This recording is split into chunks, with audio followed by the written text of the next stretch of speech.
Let's groove.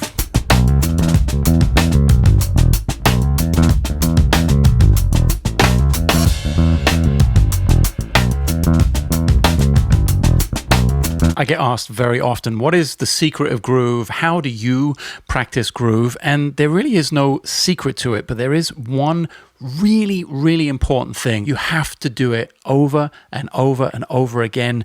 The tools you have available to you have to be repeatable. It's like a golfer with a swing. They want to have the same swing every time, super repeatable, super consistent.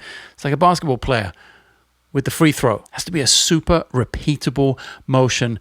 It's exactly the same with our muscle memory when it comes to groove. The feeling, the intuition, the reactive skills to the musicians around us have to be very repeatable and very accessible. So at the end of the day, the only one thing that I highly recommend you do, I think it's the thing that is an absolute must for anyone who wants to get better at doing this, is to do it. Now, we'll break down a few of the things in this video about how I do it, the tools I use, what I'm thinking about, how I work on things when they're not quite going my way, when there's a hitch in my playing, when there's something that needs ironing out to become repeatable.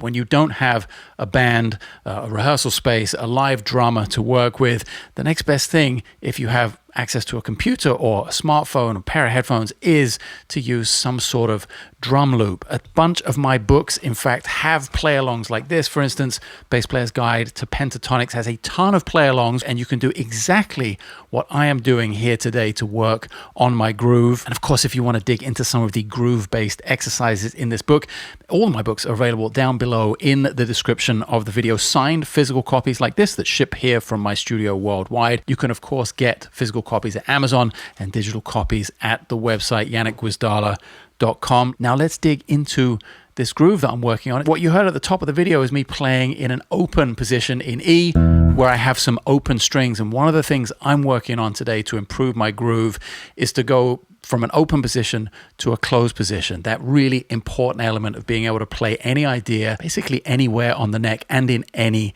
key. So I'm going to go back and forth between E and C, a very open position, and then a very closed position. I'm also going to play with fingers, and I'm going to palm mute. That's yet another layer that I like to add in. So fingers, palm muting,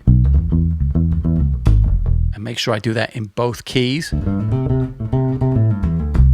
And palm muting. Now let's give that a shot.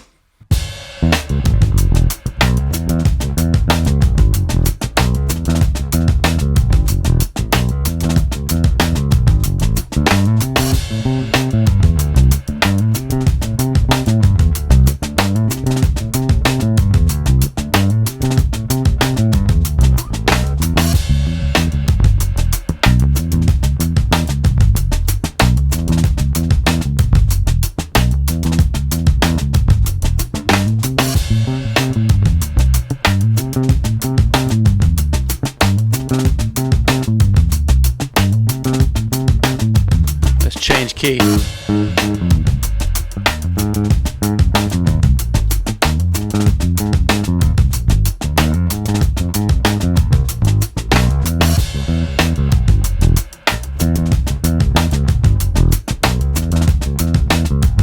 Okay, so right away, a couple of hitches in my playing right there. It's really good to make examples of where this isn't quite working out, because that's what we want to get to. If we practice the thing we know over and over and over and over again, the thing we know we can do already, we're not improving. But I've already found two holes in my playing when I switch to A flat.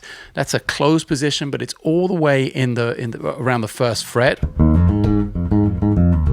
And I didn't quite have the fingering together to articulate the line the same way I was in E and in C. So that's the first hitch. That's something I want to switch the loop off, go back in, and make sure I've got my right hand, my left hand, my picking hand, and my fretting hand coordinated.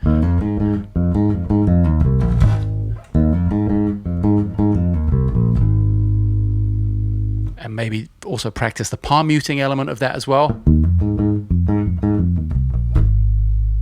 Now it feels pretty good. Now I'm confident that when I switch from C to A flat or E to A flat, that won't be an issue again. Let's give it a go. The first thing, once I've got the fingering under my fingers, is to try it again.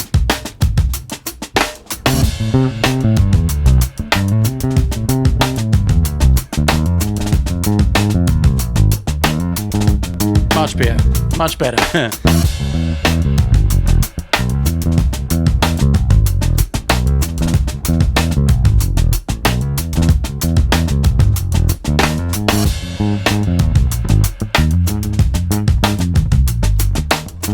And when you're palm muting, it's a little tougher technically when you're playing a busy line like that. So there are going to be more fretting hand articulations that you have to take into account, hammering and pulling off in order to execute the line. That's one of the little things that pops into my mind right now as I'm practicing.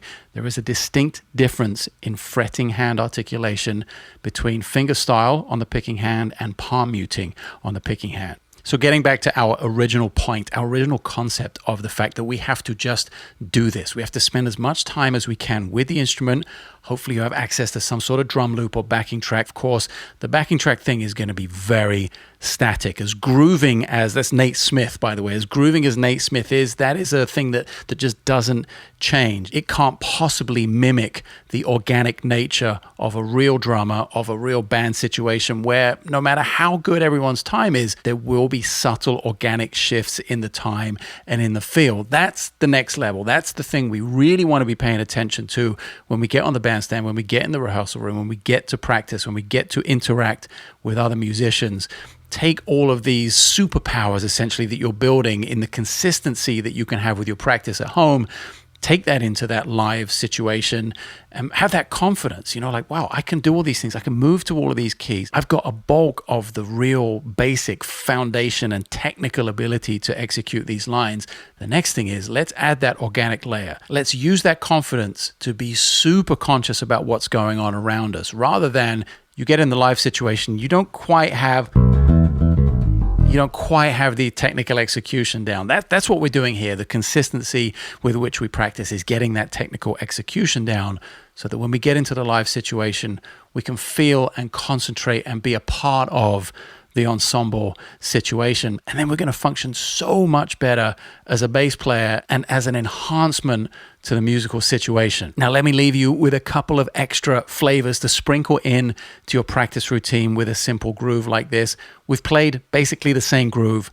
We've had two variations, fingerstyle and palm muting with the picking hand, and then the subsequent variations that we had to adopt with the fretting hand, with pull-offs and hammer-ons. Now I'm going to work a little bit on feeling really confident, so it doesn't matter where I leave a hole, where I play a fill, I'm always rooted in the foundation of the idea of the bass line. I can always come back to it.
Even if I'm really pushed for time with my practice routine, I love to get in 10 or 15 minutes of this kind of playing every day just to keep my stamina and my confidence high when it comes to stepping onto the bandstand, being a bass player, being a supporter of everyone around you, the key role of the job we do, kind of driving the bus from the back along with the drums, really just trying to make everyone else's experience on the bandstand or in the studio a better one. If you dig any of the stuff you've been hearing today, don't forget to check out some of the books, especially Bass Player's Guide to Pentatonics, because it has a ton of similar play-alongs to what you've been hearing me jam to today. It's part of my daily practice routine. Hopefully it can be part of yours. You can experiment with all of this stuff and ultimately just have way more fun when you're playing bass and making music. See ya.